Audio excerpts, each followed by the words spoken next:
എല്ലാവർക്കും നമ്മുടെ പുതിയൊരു വീഡിയോയിലേക്ക് സ്വാഗതം. ഇന്നത്തെ വീഡിയോയിൽ പറയാൻ വേണ്ടിയിട്ട് പോകുന്നത് നിങ്ങൾക്ക് എല്ലാവർക്കും അറിയാം ഇപ്പം കാനഡ PM ആയിട്ട് മാർക്ക് കാർഡിന് വന്നിട്ടുണ്ട്. അപ്പൊ ഇമിഗ്രേഷൻ അത് എന്തൊക്കെ ചേഞ്ചസ് വരാം, കാരണം നേരത്തെ ഉണ്ടായിരുന്ന ഇമിഗ്രേഷൻ സിസ്റ്റം ഇപ്പൊ 2-3 വർഷമായിട്ട് കുറെ റൂൾസും റെഗുലേഷൻസും ഒക്കെ വന്നതുകൊണ്ട് ആകെ അവതാളത്തിലാണ്. അപ്പൊ പുള്ളിക്കാരനായിട്ട് ഇനി എന്തൊക്കെ കാര്യങ്ങളാണ് ഇംപ്ലിമെന്റ് ചെയ്യാൻ വേണ്ടിയിട്ട് പോകുന്നത്. ഇപ്പം ഒരു ലേറ്റസ്റ്റ് ആയിട്ട് കുറച്ച് കാര്യങ്ങൾ പുള്ളി പറഞ്ഞിട്ടുണ്ട്. ഇതിനകത്ത് ഇങ്ങനെ മാറ്റം വരുത്താം, പുതിയ പാത്വേസ് ഇൻട്രൊഡ്യൂസ് ചെയ്യുന്നു. അപ്പം എന്തൊക്കെയാണ് എന്നുള്ള കാര്യങ്ങൾ നോക്കാം. ഒട്ടും തന്നെ സമയങ്ങളുണ്ട്, വീഡിയോ സ്റ്റാർട്ട് ചെയ്യാം. ഇതിനകത്ത് പറഞ്ഞേക്കുന്ന കാര്യം എന്ന് പറഞ്ഞു കഴിഞ്ഞാൽ കാർണി സ്ട്രാറ്റജി എന്നുള്ള രീതിയിൽ 1-2 കാര്യങ്ങൾ പറയുന്നുണ്ട്. അതിനകത്ത് മെയിൻ ആയിട്ട് പറയുന്ന കാര്യം എന്ന് പറഞ്ഞു കഴിഞ്ഞാൽ ഇമിഗ്രേഷന് കുറച്ചും കൂടി ക്യാപ്പ് ഇടും എന്നാണ് പറയുന്നത്. ഇപ്പം ഓൾറെഡി നമുക്കറിയാം ഈ ഒരു പാർട്ടി കുറച്ച് നാളുകൾക്ക് മുമ്പ് സ്റ്റുഡൻസ് ക്യാപ്പ് അനൗൺസ് ചെയ്തിട്ടുണ്ടായിരുന്നു. അതുകൊണ്ട് തന്നെ ഒരുപാട് ആൾക്കാർ ഇങ്ങോട്ടേക്ക് വരുന്നതിന്റെ നമ്പർ കുറഞ്ഞിട്ടുണ്ട്. അപ്പൊ പുള്ളി പറയുന്നതെന്ന് പറഞ്ഞു കഴിഞ്ഞാൽ ഈ ഒരു ഇമിഗ്രേഷൻ കുറയ്ക്കാൻ വേണ്ടിയിട്ട് സ്റ്റുഡൻസിന് ക്യാപ്പ് ഇടും എന്നുള്ള രീതിയിലാണ് പറയുന്നത്.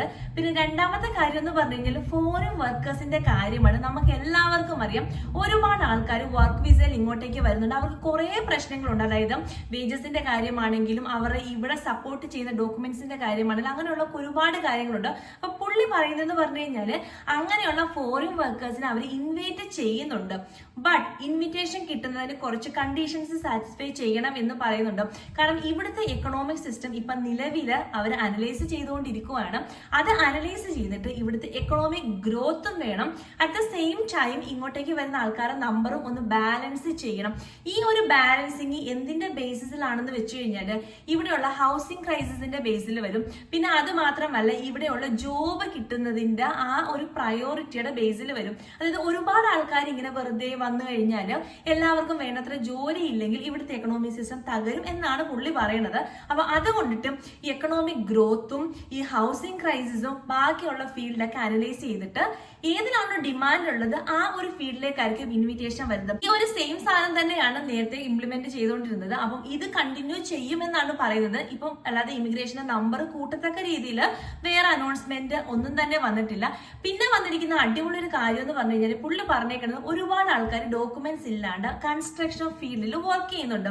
അപ്പൊ പുള്ളി പറയുന്നത് ഈ ഒരു കൺസ്ട്രക്ഷൻ ഫീൽഡ് എന്ന് പറഞ്ഞു കഴിഞ്ഞാൽ ഈ ഒരു ഹൗസിംഗ് ക്രൈസിസ് കുറയ്ക്കാൻ വേണ്ടിയിട്ട് ഹെൽപ്പ് ചെയ്യും. അപ്പൊ അതുകൊണ്ടിട്ട് അങ്ങനെയുള്ള കൺസ്ട്രക്ഷൻ ഫീൽഡിൽ വർക്ക് ചെയ്യുന്ന വർക്കേഴ്സിനും ഡോക്യുമെന്റ് ഇല്ലെങ്കിലും ഡയറക്റ്റ് ആയിട്ട് PR കൊടുക്കുന്ന ഒരു PR പാത്വേ ഇൻട്രൊഡ്യൂസ് ചെയ്യും എന്നാണ് പറയുന്നത്. കാരണം ഫോർ എക്സാമ്പിൾ ഇപ്പൊ ഇവർക്ക് ഡോക്യുമെന്റ് ഇല്ലാന്ന് വെച്ചോ, ഇവരെ ഇവിടെ നിന്ന് PR ഇല്ലാണ്ട് പുറത്തേക്ക് പോവുകയാണെങ്കിൽ ഈ ഹൗസിംഗ് ക്രൈസിസ് നികത്താൻ വേണ്ടിയിട്ട് പറ്റത്തില്ല. കാരണം ഒരുപാട് ആൾക്കാരെ ഹയർ ചെയ്യണം, അങ്ങനെയുള്ള കുറെ പ്രോസസ് ഉള്ളത് കൊണ്ടിട്ട് നിലവിലുള്ള ആൾക്കാർക്ക് ഡോക്യുമെന്റ് ഇല്ലെങ്കിലും കുഴപ്പമില്ല, ഞങ്ങൾ PR കൊടുക്കാൻ വേണ്ടി പുതിയ പാത്വേ ഇൻട്രൊഡ്യൂസ് ചെയ്യുമെന്നാണ് ഈ ഒരു കാർണീസിന്റെ സ്ട്രാറ്റജിക്കകത്ത് പറയുന്ന ഒരു കാര്യം. പിന്നെ പറഞ്ഞേക്കുന്ന ഒരു കാര്യം എന്ന് പറഞ്ഞു കഴിഞ്ഞാൽ ഡേറ്റ കളക്ഷനുമായിട്ട് ബന്ധപ്പെട്ടിട്ടാണ്. അതായത് റിയൽ ടൈം ഡേറ്റ കളക്ഷൻ ആണ് ഇവർ ചെയ്യാൻ വേണ്ടിയിട്ട് പോകുന്നത് എന്നാണ് പറഞ്ഞത്. അതായത് എത്രത്തോളം ആൾക്കാരാണ് ഓരോ വർഷം ഇങ്ങോട്ടേക്ക് വന്നിട്ടുള്ളത്, ഈ ആൾക്കാർ ഏതൊക്കെ പ്രൊവിൻസസിലേക്കാണ് പോയത്, ആ ഒരു പ്രൊവിൻസിൽ അത്രത്തോളം ആൾക്കാരെ അക്കോമഡേറ്റ് ചെയ്യാൻ വേണ്ടിയിട്ട് പറ്റുമോ, ഇവർ ഏതൊക്കെ ഫീൽഡിലാണ് വർക്ക് ചെയ്യുന്നത്, ആ വർക്ക് ചെയ്യുന്ന ഫീൽഡ് എന്ന് പറഞ്ഞാൽ ആ പ്രൊവിൻസിൽ ഡിമാൻഡിലുള്ളതാണോ, അതായത് ഇൻ ഡിമാൻഡ് ഫീൽഡിലുള്ളതാണ്. പിന്നെ അത് മാത്രമല്ല എത്രത്തോളം ആൾക്കാരെയാണ് പെർമിറ്റ്സ് ഒക്കെ തീരാൻ വേണ്ടിയിട്ട് പോകുന്നത്. അങ്ങനെയുള്ള കുറെ കാര്യങ്ങൾ ഇവർ ഡേറ്റ അനലൈസ് ചെയ്യും എന്നാണ് പറയുന്നത്.